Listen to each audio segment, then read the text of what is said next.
আসসালামু আলাইকুম ও নমস্কাৰ গাইজ।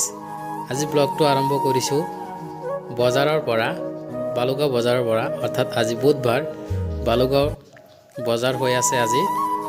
দূৰ দূৰণিৰ পৰা এই বজাৰত বহুত মানুহ আহে বুধবাৰে। ইয়াত চাব পাৰিছে, ইয়াতে বহুত ধৰণৰ বস্তু পোৱা যায় বুধবাৰ বজাৰত বালুগাঁৱত। কাঁচা মৰিচৰ পৰা আদি কৰি কিতাপলৈকে, কাপোৰলৈকে সকলো বস্তু বুধবাৰ বজাৰত উপলব্ধ হয়। আপোনালোকে চাব পাৰিছে, এয়া ফুলকবি, পিলপিলি লৈ বহুত গৃহস্থ আহিছে। এয়া গাজৰ চাব পাৰিছে, এয়া ধান চাব পাৰিছে আপোনালোকে, আৰু বহুত কিবা কিবি আজি এই ব্লগটোত চাব পাৰিব। আপোনালোকে ব্লগটো সম্পূৰ্ণলৈকে চাই যাব বুলি আশা থাকিল। এয়া চাব পাৰিছে বজাৰৰ অৱস্থা এনেকুৱা। চাওক, বুধবাৰ বজাৰত এইটোৱে সমস্যা হয়, অলপ পানী পৰিলে আৰু এনেকুৱা হৈ যায়। এয়া চাব পাৰিছে, এয়া বহুত ধৰণৰ দোকানীহঁতে, ফুটপাথৰ দোকানীহঁতে দোকান দিছে। এয়া এই ভাইটিক আমি কাঁচামৰিচৰ অলপ দৰদাম সুধিছিলোঁ। এয়া ভাইটি দোকান পাতি সজাই আছে। এয়া চাব পাৰিছে, ইয়াতে দোকান পাতি সজাই লৈছে অলৰেডি কিছুমানে, আৰু কিছুমানে সজাই আছে। এয়া চাব পাৰিছে, দলে দলে দোকানীহঁতে দোকান দি বহি আছে। এয়া এইটো কাপোৰৰ গলি, বুধবাৰ বজাৰৰ ভিতৰত এয়া কাপোৰৰ গলি চাব পাৰিছে আপোনালোকে বুধবাৰ বজাৰত আহিলে এয়া কাপোৰ কিনিব পাৰিব অতি কম দামতে। ইয়াত উপলব্ধ হয় বুধবাৰ বজাৰত।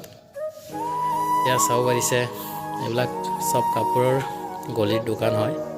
এয়া চাব পাৰিছে, ইয়াতে আপোনালোকে জাল পাব, আৰু ইয়াতে বিভিন্ন ধৰণৰ আৰু বেলেগ বস্তু আছে। আপোনালোকে চাই থাকিব ব্লগটো। ইয়াতে ৰছী পাব, বিভিন্ন ধৰণৰ সূতা পাব, আৰু ইয়াতে কিতাপৰ দোকান। কিতাপ লাগিলে বুধবাৰ বজাৰৰ পৰা লৈ যাব পাৰিব। বিভিন্ন ধৰণৰ কিতাপ পাতি ইয়াতে পোৱা যায়।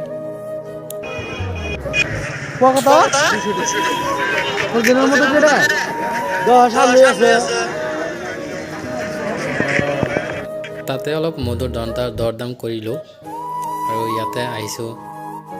এয়া চাব পাৰিছে, এইটো ছাগলী আৰু গৰুৰ বজাৰ। ইয়াতে ছাগলী পাব, আৰু ইয়াতে বিভিন্ন ধৰণৰ গৰু পাব।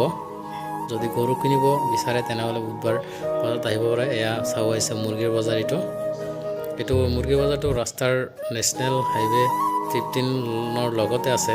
হাইৱেৰ লগতে মুৰ্গী বজাৰ, হাঁহ কুকুৰা এইবিলাকৰ বজাৰ বহে। আপোনালোকে আহিলে লৈ যাব পাৰিব অতি কম দামতে। এয়া চাব পাৰিছে নেশ্যনেল হাইৱে 15, এয়া এইটোৱেই। আৰু তাতে চাব পাৰিছে বাইক। আপোনালোকে যদি বাইক আনে তাতে বাইক ৰখিব পাৰিব, পাৰ্কিং তাতে। আৰু ব্লগটো ইয়াতে সামৰিছোঁ। ভাল লাগিলে লাইক, কমেণ্টছ এণ্ড ছাবস্ক্ৰাইব কৰি দিব।